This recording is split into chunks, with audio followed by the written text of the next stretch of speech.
So, what is this blank computer brain all about? What's actually happening inside a child's mind from the day they're born until they hit about 7 years old? Because, it's fundamentally different from an adult's brain. Okay, so check this out, because this highlights a really fascinating difference in biology. Think about an animal, like a baby goat. It's born with pre-installed software, right? It's up and running in a matter of hours. A human infant, though, they arrive with basically empty hardware. And that total dependency, it's not a weakness. It's actually our greatest strength. It's what allows for this incredible adaptability, and it's all programmed by you. And that brings us to this really crucial point. This period, from 0 to 7, it's about something way more fundamental than just raising a kid. You are physically and neurologically building their motherboard, the core processor that's going to run every other program for the rest of their life.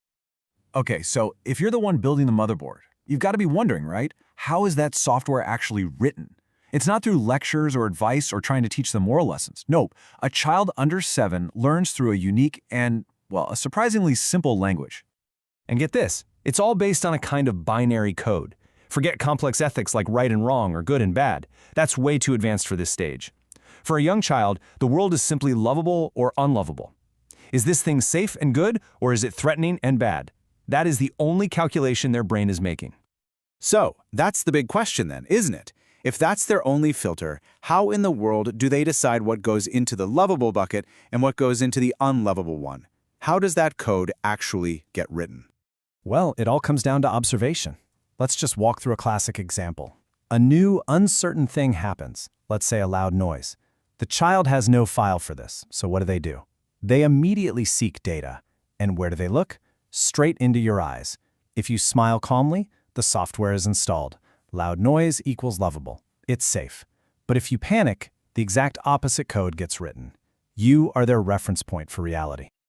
All right, so every computer system, as we know, is vulnerable to viruses. And for a child's developing brain, the most dangerous virus out there is stress. We're talking about the kind that comes from scolding, from yelling, from intense pressure. And there's a real biological reason for this. It all comes down to a hormone called cortisol. When a child feels threatened or gets yelled at, their brain is literally flooded with this stuff. It's the fight or flight chemical. It's designed to help them survive an immediate physical threat, not to sit there calmly and absorb a new lesson. And just look at the difference here. It's night and day. On one side, you have a calm brain which is in growth mode. Blood is flowing, the learning ability is switched on, development is active. But a stressed brain, it immediately goes into survival mode. The body physically redirects blood and resources away from the learning centers of the brain. The learning ability is switched off. Development isn't just slowed down, it's literally paused. And this is why this is so important. Trying to teach a child a lesson by scaring them or stressing them out is completely counterproductive. It's like trying to install new software on a computer after you've already pulled the plug from the wall. It just doesn't work. The system you need to be running is completely shut down. Okay, so if stress is the virus that corrupts the whole system, what's the solution? How do we write that golden program for things like happiness and discipline and success?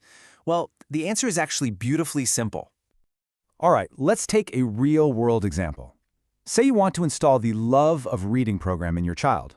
You want to raise a reader. Now, what do most of us do? We try to just push the data, right? We buy more books, we make reading lists, we set reading times. But that often feels like forcing an update, and the child's system just rejects it. But the real solution, the way to actually install the software, is so much simpler. You just let them see you read. Let them observe you enjoying a book.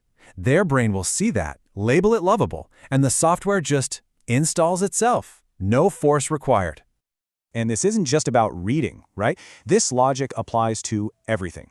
You want them to be tidy? Let them see you enjoying the act of cleaning the cupboards. You want them to be disciplined? It's not about yelling. It's about them observing a disciplined, loving routine in the home.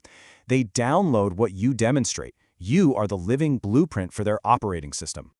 And look, this isn't just a nice idea. This is the core science behind it, just like Professor Iqbal says here.